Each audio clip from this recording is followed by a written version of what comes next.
Hey there, Steeler Nation. Flip Fisher, staff writer for Behind the Steel Curtain, coming at you on a fantastic Friday night. Hope everyone is doing well. What we're going to talk about tonight is we're going to look at, with all of our running backs healthy or supposedly healthy again, who actually is going to get a hat this Sunday against the Buffalo Bills. The other thing that we're going to take a look at is 4 key players for the Buffalo Bills on Sunday, and also 4 key players for the Steelers. Now, these players are going to be the ones for Buffalo who the offense and the defense are really going to have to be on the lookout for. And the same thing with the Steelers, their offense and defense. So I'm going to hop right into this right off the bat. We're gonna talk a little about which one of the running backs actually gets the nod this week. And this is only my take on it, so take that as it is. James Conner is making his return after his sprained AC joint. And right now, Conner has the questionable tag, but all signs are really pointing towards that he's really going to play. And if he does play, which I'm projecting, I really think he's going to end up being the bell cow during the game. He is the superior running back to all of our running backs. Has he shown that this year? Well, not exactly. But the line has not exactly helped him out. And a lot of those games were with Mason Rudolph. And defenses weren't exactly worried about Mason Rudolph throwing the ball deep. So they were creeping their linebackers up and creeping their safeties up, choking off the run. Well, they got to deal with Devlin Duck Hodges on Sunday.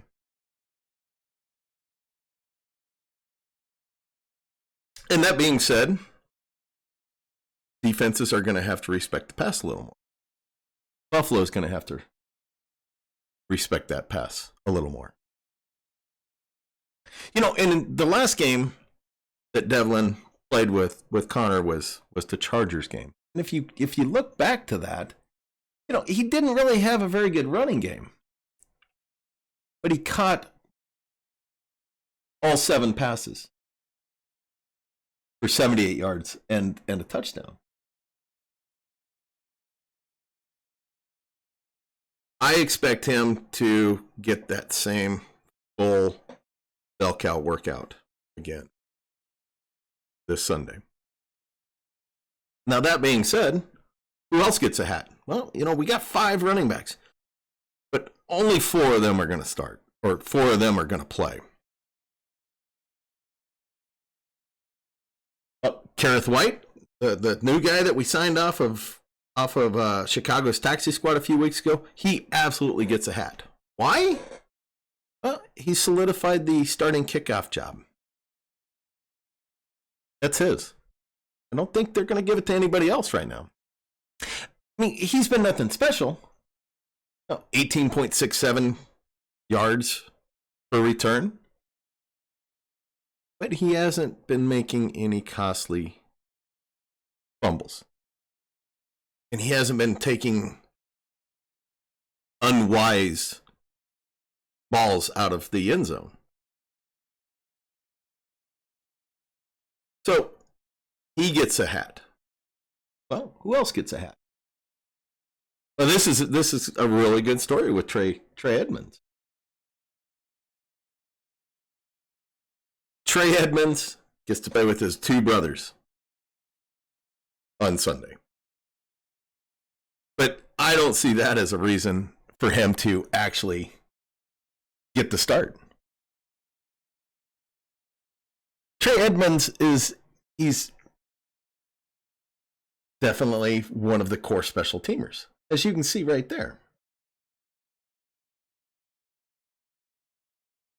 And he has played just a smidge of fullback the last couple of weeks with Roosevelt Nix out. Now, he only played one snap last week at fullback, and so that is absolutely not a reason.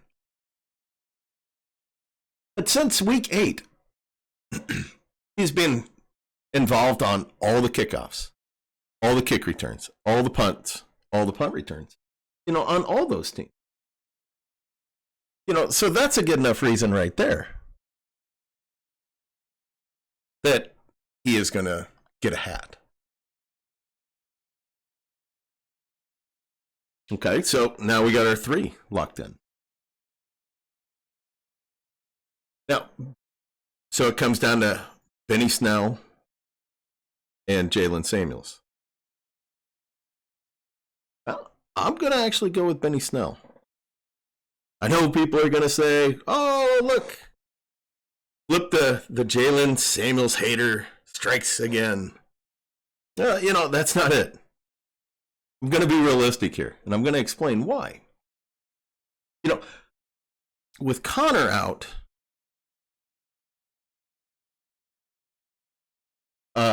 Sutton has actually taken over for Snell on kick coverage, and Snell has taken over for him on the kick returns. Was this due to Snell being the starting running back? Well, that's where the waters get a little murky. Now, during the Bengals game, Snell did play 21 special team snaps in week 12, and he did carry a full load, with 21 rushes.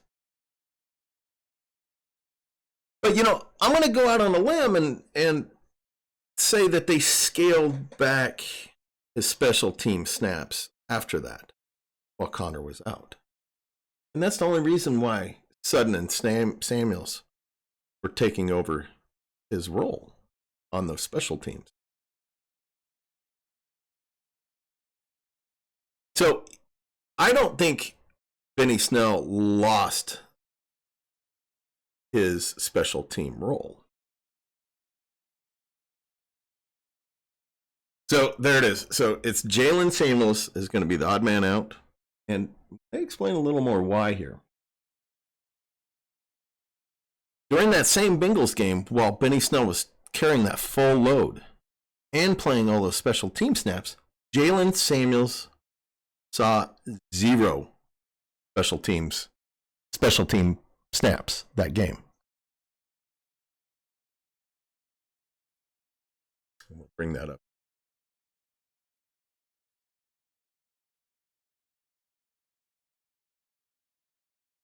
Oh, shoot. Okay, that's not going to show. Oh, there's the snap count. Sorry. So, as you can see there, 0.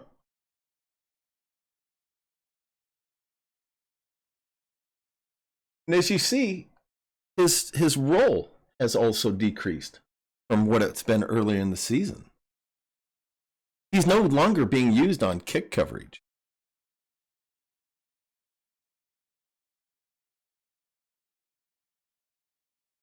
So that's where my logic gets from point A to point B with Jalen Samuels. But who would take over if Connor did indeed go down this Sunday? No, that's where it gets that's where it also comes down to why Samuels doesn't get it. We all don't want to see Jalen Samuels try to run between the tackles with his 2.8 yards per carry this year. Nobody wants to see that. The Buffalo Bills, they're not the New England Patriots that he ran for 134 yards against last year while he was busting one arm tackle after another. But that was the 31st ranked run defense in the league against New England last year. And he's not exactly the best at pass protection either. Yep. Snell hasn't been the best at pass pro either. But I would fully expect if Connor were to go down on Sunday, Snell would step right into the starting role again. Wouldn't be Jalen Samuels if he was active. And that's why I think, another reason why I think Snell gets it. White, we really haven't seen a whole lot of him. Could he really carry a full load on Sunday? I don't know. We just don't know. Trey Edmonds, we don't want to see that. We've been there. We've seen that. That's not pretty.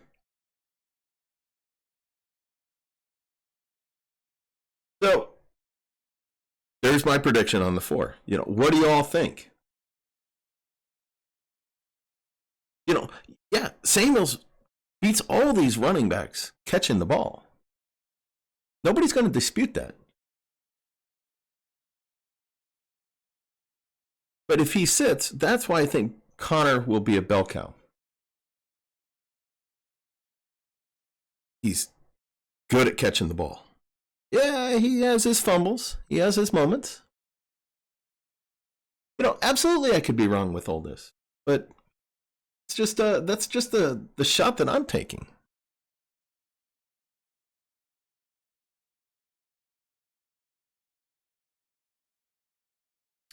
So there's my 4. So Connor, White, Edmonds. Absolutely. All 3 are locks. Absolutely. And I think Benny Snell, because of his special team ability, outweighs Jalen Samuels' catching ability. That's what I think there. And Benny Snell doesn't go down like a sack of flour. And how many times have you seen Jalen Samuels actually break anything but an arm tackle? And I'm not totally bagging on Samuels because I didn't put him on the pedestal like so many in Steeler Nation did after we drafted him. It's not because of that. And I just don't see us taking all 5, even with Juju out. I don't think we'd go with just 4 wide receivers this week. No. So there's my 2 cents on that. So let's run right into the 4 Bills players tomorrow.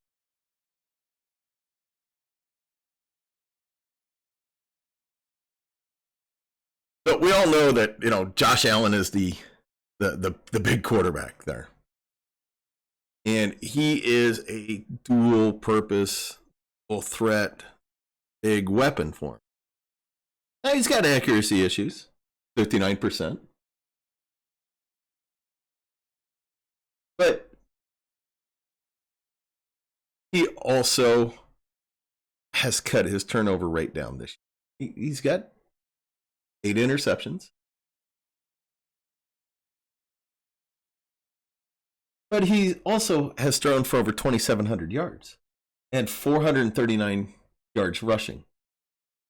That yards rushing, that's 4.6 yards per carry with a massive 8 rushing touchdowns. He's a load to bring down. 6'5", 240. And you couple that, though, with the Steelers. The Steelers are 5th against the pass and actually 5th overall on defense. They're going to need that. They're going to have to contain Josh Allen, keep him in that pocket, keep him from scrambling. That's where he's really dangerous, is getting outside of the pocket, and the defense breaks down.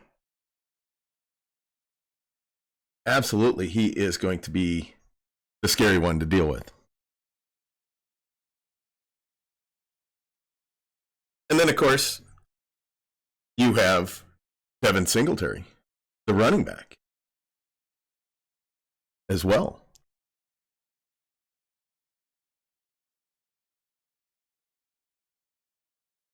Give me a second. Sorry about that. I kind of screwed up.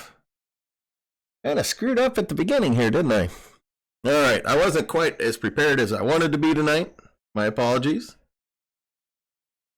But you see, Singletary wasn't used much early in the season, and he's really been coming on lately. And you look at his numbers. 115 carries, 642 yards, 5.6 yards per carry. That is scary good. That is scary good. But he's only got, 2 touchdowns. He's also dangerous catching the ball. He's got 26 receptions so far. And 6 last week. He has been used sparingly. But he's a doggone good all-around threat at running back. And, the Steelers, are they vulnerable against run? Well, we have been at times.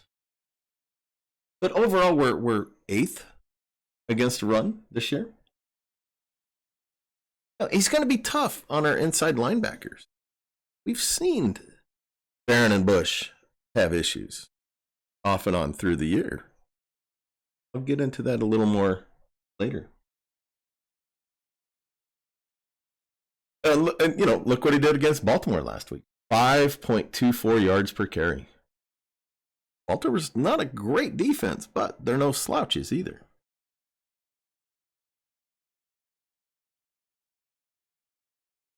His best success has been running over the left side of the defense. So Dupree is really going to have to set the edge. And Dupree is good at setting the edge. Stopping those running backs from getting outside. Forcing them back inside. And the Bills they're only 20th best rushing team this year. But they're also 20th in passing. So this isn't a real potent offense. Their defense that they really. And one of the big guys on defense is Jerry Hughes, their right defensive end. He's going to give Alejandro Villanueva all he can handle. And AV has struggled at times this year. At times he's looked really good. At times he's looked, ooh boy. Some might say, why Hughes? He only has 4 sacks. Well, because he's got 35 hurries to go with those sacks. This guy is a Pro Bowler for a reason. He is solid against the run, solid against the pass. Now, one knock against him is he does have a tendency to miss tackles. And he has missed 8 tackles so far this year. But that's going to be a guy, be on the lookout for Hughes on Sunday. The last guy is a player who I actually really do kind of like. It's Cole Beasley. He was pretty good in Dallas. And Dallas let him get away from him. Buffalo. I really thought he was going to have, a big monster year. And he's having a good year. He's got 59 receptions so far, 664 yards and 6 touchdowns. He's got those 59 receptions on 88 targets. He's really a security blanket for Josh Allen.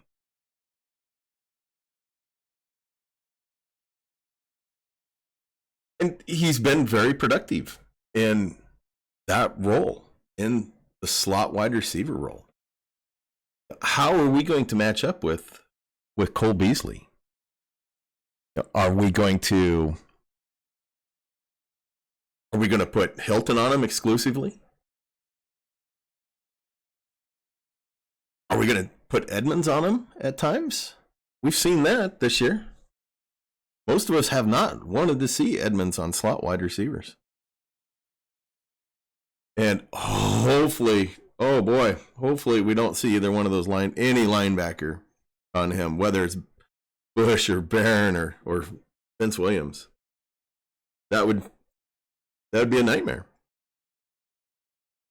And teams really have not thrown a lot of balls over the middle against our defense, even though, like, I did a video a few weeks back where I showed that, we shut Keenan Allen down on the stats, but not on the tape. On the tape, Keenan Allen ran loose all day long over the middle. He was open, but Phillip Rivers just wasn't throwing to him. And we saw a little bit of that last week, and I was worried about it in the Arizona game, about Larry Fitzgerald running wild. And for whatever reason, the Cardinals just kind of quit throwing the Larry Fitzgerald over. Now, will Buffalo, will they take advantage of the soft middle? They do. But would I be shocked to see the kind of game he had against Dallas, 6 of 7, 110 yards, such? I wouldn't be shocked by that because I've seen how our defense has played over the middle. Really not scary. All right, enough of the Buffalo Bills. Let's hop into the Steelers. Who are the 4 keys this Sunday? Yeah, we all know the big one's going to be Devlin Hodges. That's just a given, isn't it? Yep. Devin Hodges is actually 3-0 in his young career. He is the first undrafted rookie free agent to ever start out his career 3-0. I've really found that pretty fascinating and interesting. He's completed 71% of his passes. 4 TDs to 2 interceptions. Nothing special there. But, the Steelers haven't asked a whole lot of him either. Those 2 interceptions, I've shown in my film studies that debatable on whose fault those interceptions were. The first one was to Johnny Holton, and I don't think that was an interception against Hodges there in the Chargers game. And the route by Johnson, that's debatable. Where Hodges threw it deep and Johnson broke off it. The Bills D is 3rd in the NFL in yards given up against the pass. And they're also 3rd in the NFL in total yards given. This is a stingy, scary defense. They don't generate a lot of interceptions. I believe they have 8 for the year. But it's a stingy defense. Bend and not break defense. And the Steelers offense, it's anemic for the year. It's bad. We're 29th in total yards. We're 23rd in passing yards. Right now, we're not killing teams with our offense. We're smothering with them with our defense. Our offense is putting up enough points to keep those defenses on their toes. And Hodges has progressively looked better. Making some good throws. He is absolutely probably the biggest key. Can't make those mistakes. And he's been fairly mistake-free here. But James Conner, got to get him running early. My second player. And I think, like I said earlier, he's going to be the bell cow. His role is to keep those chains churning, getting those all-important first downs. When 3rd and 1, he's got to get that 1 yard, and that line has got to help him out. He's only rushed the ball 5 times since week 8. And he's going to be very important in the passing game.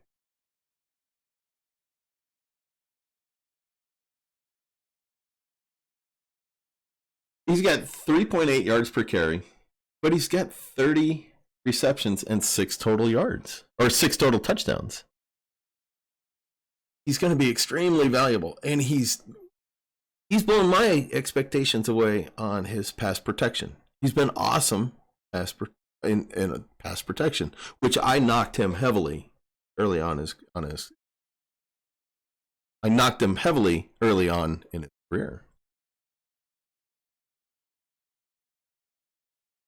But I really do. I think the passing game to him is going to have a good day.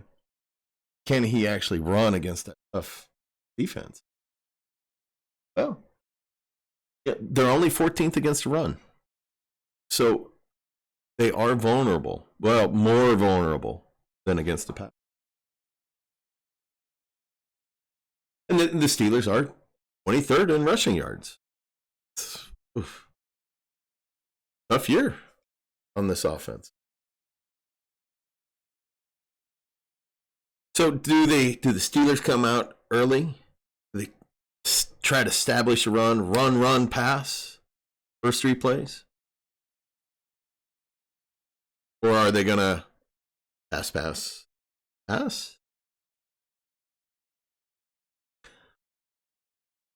I would like to see a mixture of both on that first drive. I just showed last week, we had that 8-minute drive, start out the game. Got 3 points out of it. But I think Connor's going to have to be, I think we need to lean on him early and often. Open up the pass for Hodges. And so the 3rd player, which is actually probably just the 3rd and 4th player here, is going to be Barron and Bush. They're splitting time. The 2 of them have 17 missed tackles between the 2 for the year. And that's been frustrating, with Bush. And Barron's neither one of them have been good in coverage. Both of them have been poor in coverage, whether it's covering tight ends or the running backs out of the backfield. Bush actually has over a 70% completion rate of passes against him. Wow, that's bad. But you think that's bad? Barron has over an 80% completion rate against him. That's atrocious. And it's going to be, how do we protect our inside linebackers from getting pummeled? Both in the passing game and the running game? How are we going to do that?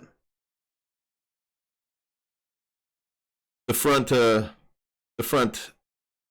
the defense is going to have to really take charge against the Buffalo O-line. Can't be opening up holes and expect Barron and Bush to be there and fill them, because they do have that tendency to miss the tackles, miss those important tackles. But a man who is the next key player for the Steelers is good against the pass. That's going to be Mike Hilton. Hilton's held quarterbacks to under a 60% completion rate this year, which, that's pretty solid. He's had his moments where he's been picked on and beaten on. And a lot of times it's been by bigger wide receivers. I think he matches up better with Cole Beasley. One knock on him, though, is he's had 10 missed tackles this year.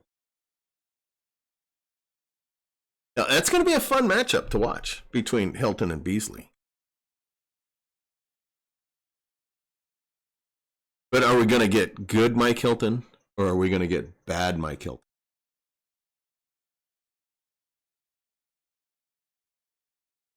That's going to be interesting to watch those two, though. So, all right. Well, I'm gonna hop in and hop into the stream and say hi to y'all.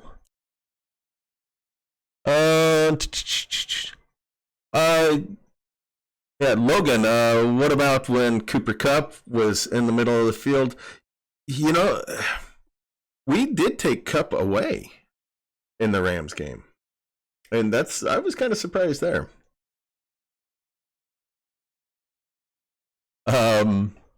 Ali, Duck has now beaten the last two first quarterbacks taken in the draft. Yeah, that's an excellent point. That is Kyler Murray this past week, Baker the week before. Duck is really fun to watch. Duck is first in quarterbacks with clean pocket percentages. That's interesting.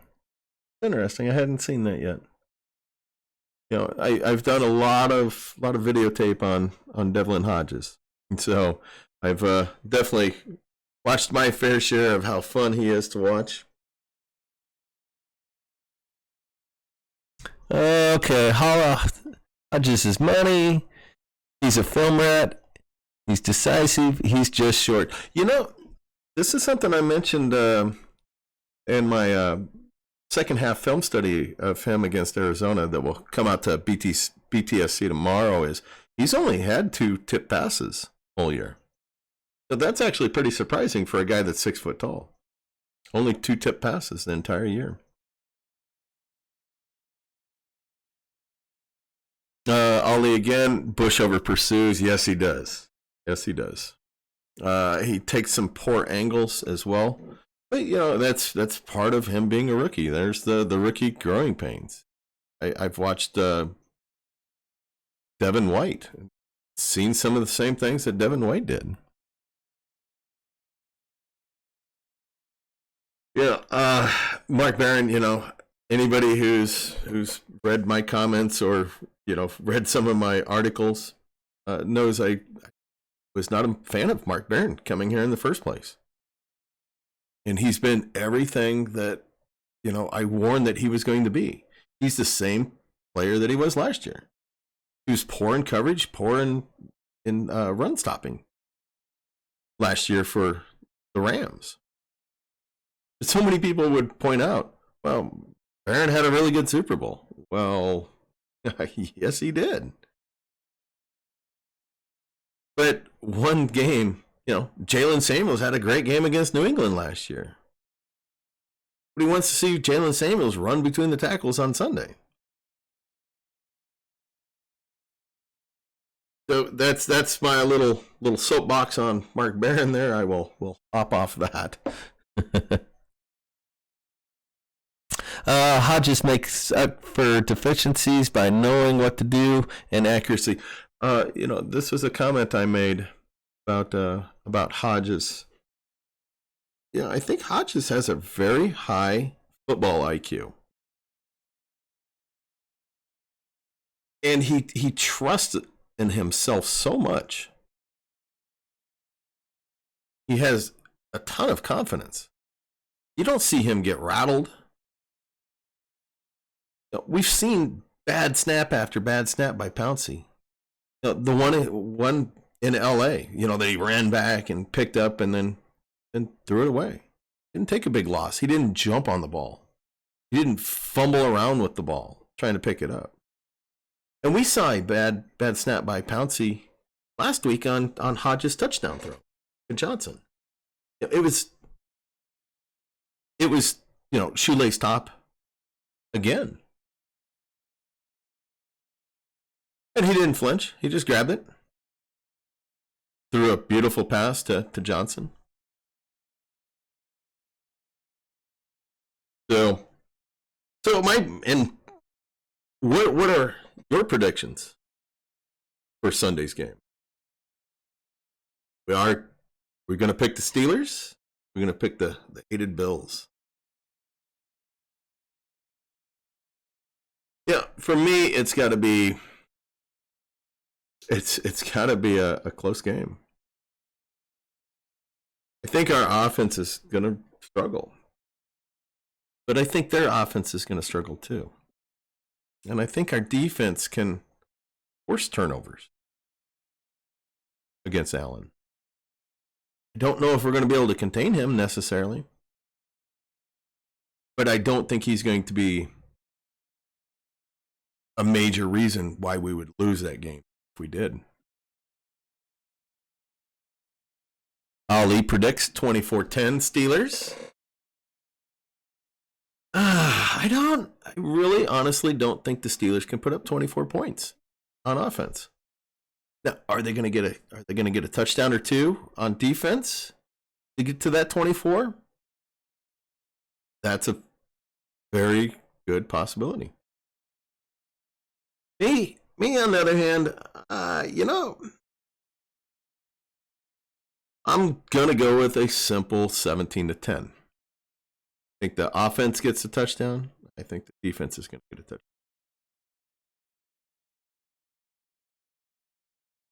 And this is, I would really say this is essentially the biggest game of the year for the Steelers. This is we're right on the precipice of making the playoffs. But I think we still have to take that next step. And against Buffalo, that's the perfect time. This is going to be the defining game of the year.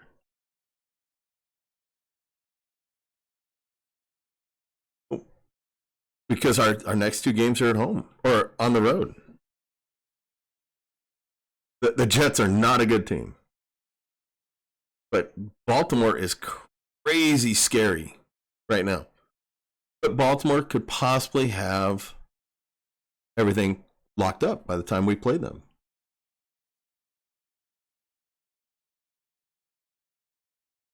So this is a very, very, very pivotal game. I would really say, our season is going to hinge on this game.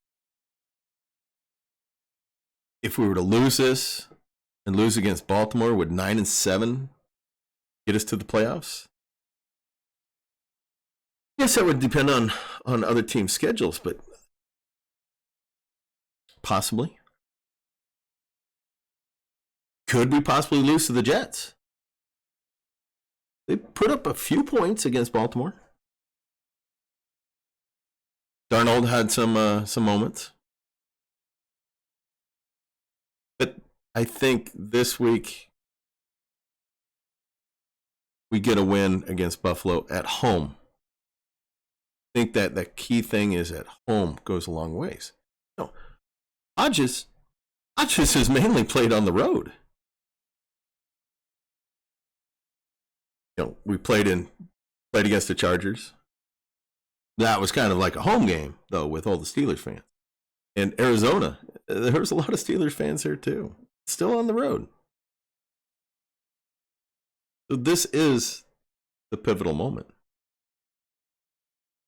And it's going to weigh heavily on those four key players for the Steelers that I mentioned.